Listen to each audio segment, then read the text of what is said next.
Welcome back to the Stoop, everybody. Today we're talking Leeds versus Liverpool. James, welcome back. Yeah, thanks for having me. It's great. You told us that who Leeds were. I don't think we were prepared for that match. If I were a Leeds fan, I'd be flipping out. I'd be so excited. What are you thinking? Oh no, I'm extremely proud of the way we played. That is Bielsa ball at its finest. I think that Bielsa, of course, had some problems with the way we played, but we're outshot 22-6. We had 3 shots on target. All of them went in. So that's some efficiency in front of net. Yeah. But we're not gonna get that all the time. So I think he wants volume as far as shots on goal are concerned. But you saw, initially we had difficulty with the high press from Liverpool, but once we solved it, it was just off to the races. Calvin Phillips, Luke Ayling, an Arsenal product, by the way. Absolutely phenomenal. Yeah. Just an amazing performance. I think all Leeds fans are excited. We were kind of, the first penalty was questionable given the new rules on handballs. So that was questionable. Apparently the ref didn't get the memo about the new rules. That was harsh. I felt that it was harsh. And it was a difficult way to start the match. That kind of put us in a hole. We were constantly fighting back that one goal deficit. And it was, but other than that, I thought the match was very well played. Like Klopp said, it was a fantastic spectacle or magnificent spectacle, whatever he called it. And that's what it was. It was one of the more entertaining matches that you're going to find of football, anywhere. Agreed. It was incredible. Agreed. So I'm very proud of us. We didn't roll over like Fulham, didn't roll over like West Brom. And we came out of all of the promoted teams from the championship, we by far were the most impressive. Yeah. And I think that it bodes well for us in the future. Like I said last week, a couple of acquisitions here and there. We had a new center back pairing in Struijk and Koch. Liam Cooper, our captain, was out. Again, not to make excuses, but it was. Well, no, but I am. Your one big signing actually cost you the game.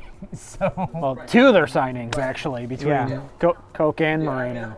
I think that if you look at Koch and his stats, other than the mistake he made at the beginning with the called handball, a couple other mistakes, of course, letting Virgil van Dijk come straight through on the set piece, but he got kind of blocked on that. He took a bad angle. He definitely got picked. Blocked. I think that he played a good game. He played a good match. It was relatively solid. I would give him, if I had to give him a score out of 10, I'd give him like a 5 or a 6. Rodrigo, probably the same. But we didn't really get to see a lot of him. I think tomorrow against Hull, you're probably going to see them play a little bit more because they need to get into match shape. I don't think Bielsa was satisfied with their conditioning. Yeah. So I think you're going to see. I think you're going to see them play some more tomorrow. Okay. Well. All right. We've heard your side, Chris. You want to give us a little bit of a Liverpool counterpoint?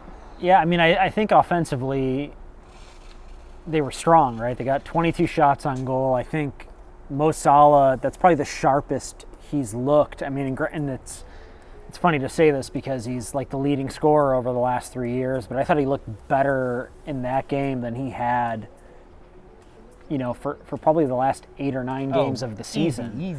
I know 2 of his goals were penalties, but anything that they were creating was coming through him. I think Mane was a bit silent. Sometimes they're just not. They kind of switch who's like the goal scorer. I think defensively, there are some frailties there. Leeds attacked. They only had 6 shots on goal, but they had probably more than half the possession, I think. I think they only had 6 shots. Yeah, 6 shots, 3 shots on goal. But I think they had.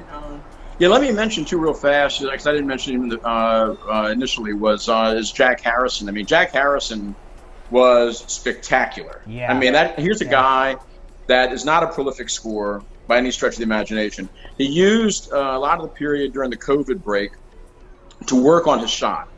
And he came back, and he just looks like a man possessed. I mean, that was an incredible run on that feed from Calvin Phillips.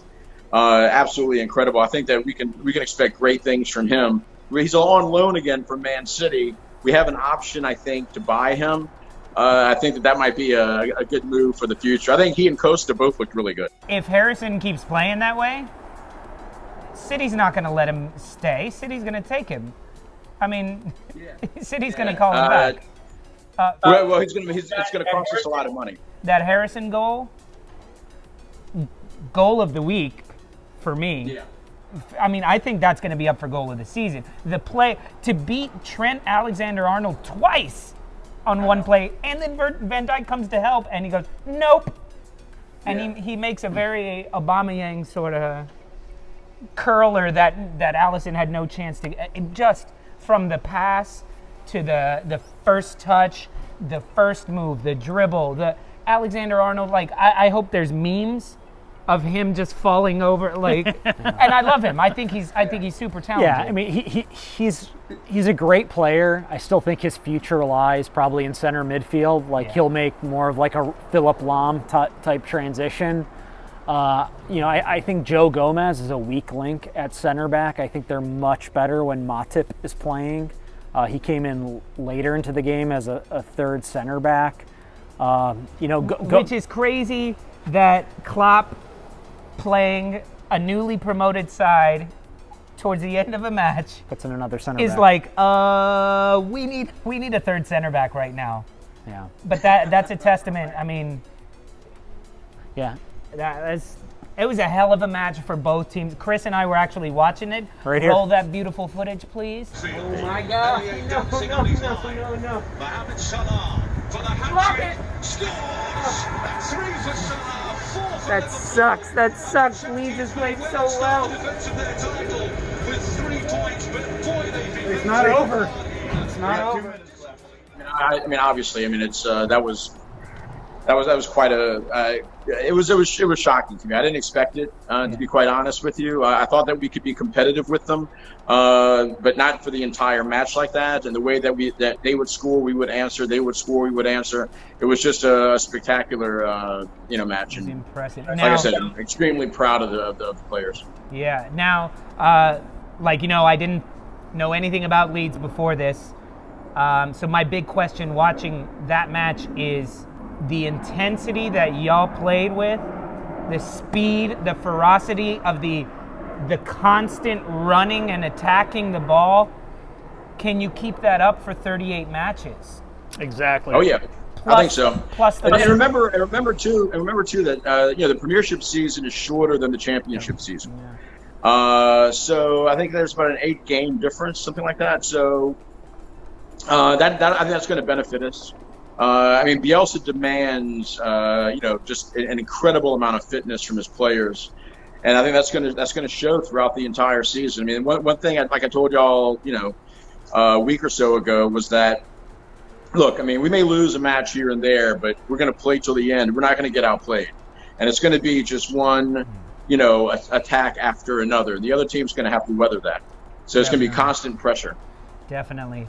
Well, okay. Next week, you guys have Fulham. Predictions? I think we match Arsenal's goal total against them, and I think it'll be 3, maybe even 4-0. I mean, I don't know. I was not impressed with Fulham. That was a bad performance. Anyway, we'll get into that match later. And they also signed Alfonso Auriello from PSG as their goalie now, on loan. Guy who's been on Real Madrid's team, right. PSG the last few years. Start Mitrovic. I still think it's Leeds, but I think it's a little closer than that, maybe 2-1. Yeah, I don't know. I'd say like a 2-0. I don't think Fulham have it together, but I don't know. I'm sticking to 3. Okay. I'm sticking to 3-0. And Liverpool has Chelsea. Chelsea. Ooh. Thoughts on that? Yeah. So Chelsea won 3-0, but you know, you read the commentary. You know, they're still not quite gelling, which is scary that they won by that much. But I think Liverpool's defensive frailties. I think it's a draw. I think like a 2-2. I gotta say, Timo Werner looked deadly. He looked deadly. The rest of the team, a little suspect, but Timo Werner looked deadly. But I still think you guys pull it out. I think maybe a 2-1, 1-1, something in there. Yeah. Ultimately, Chelsea's back line is not sorted out yet. Like, they know Silva is going to play back there, but there's 3 or 4 other folks vying for that other center back position. Yeah. And, you know, all of them are okay. They're just not top 4 quality center backs in my mind. So, well, Thiago's coming in at some point, right? Yeah, well, I mean, I imagine he would start, but if he's healthy. What are your thoughts, Liverpool, Chelsea? Well, I'm hoping Liverpool wins. I despise Chelsea. I hate Frank Lampard with a passion. So I'm definitely pulling for Liverpool this weekend. I think Liverpool beats them. Yeah. We'll see. I mean, the one thing that I took away from the Brighton match is that even though it was, score-wise, it was a slaughter. But Brighton still had more possession. They looked at times, somewhat threatening. So I think given Liverpool's talent level, and I think Liverpool beats them. Yeah. I think maybe 3-1, something like that. Mark? I'm not sure who wins that game, but I do expect a high-scoring game. Yeah. I really think that we might see like a 4-3, maybe even a 5-4. Seriously, I see a lot of goals. Yeah. And neither team is playing defense. Klopp has some defensive issues to address. Yeah. So we'll see if he addresses those in the interim, and gets them prepared defensively for Chelsea. And I think he will. I mean, I think he's a brilliant manager, and I think that he'll do it. I mean, I think they hold Chelsea to 1 goal. And generally speaking, when Salah has a hat trick, Mane comes out the next week and is like, "No, I'm going to score 2. I'm going to score 3." Yeah. Thank you guys for watching. I hope you enjoyed our picks. Don't forget to like and subscribe. Thank you, James. Thank you, Mark. Thank you, Chris. And don't forget, write in the comments. The best comment will receive Operation Dumbo Drop. It's not Operation Dumbo Drop. It's actually Dumbo Classic, and it's on VHS. So you will win this, and hopefully you have a VCR. And this week, we would like to give a special prize to Wayne Rooney for running his fat mouth. You get a copy of 8 Minute Abs on cassette. See you next week.